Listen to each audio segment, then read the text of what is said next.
What did your coaches do to you when they perceived you to be showing off in hockey?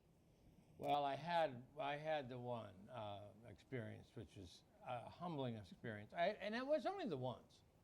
I had just I had 3 goals in Hamilton, and they were on television for the first time ever, and I was only 17.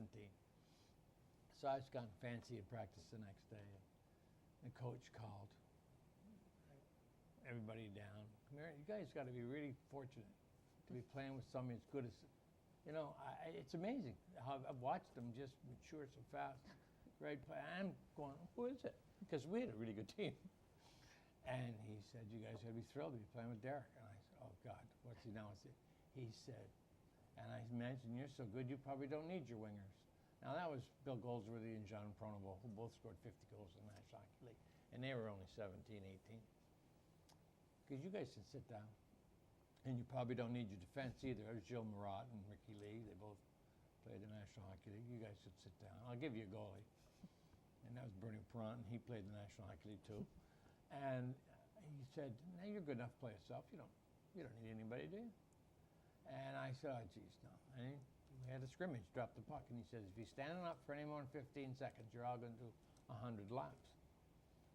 And they hit me and hit me and hit me, and I couldn't go anywhere.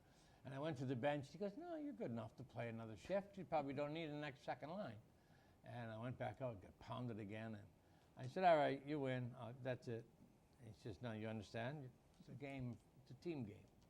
You pass the puck to people, and you defend your own line mates, and it's a positional game." So they teach you that in junior. And then he tied a string holding the puck and told me to wear it to school for a week.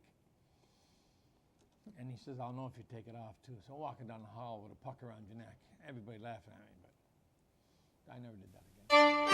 This excerpt is brought to you by the Massachusetts School of Law, the leader of reform in legal education and a leader in multimedia education for the public.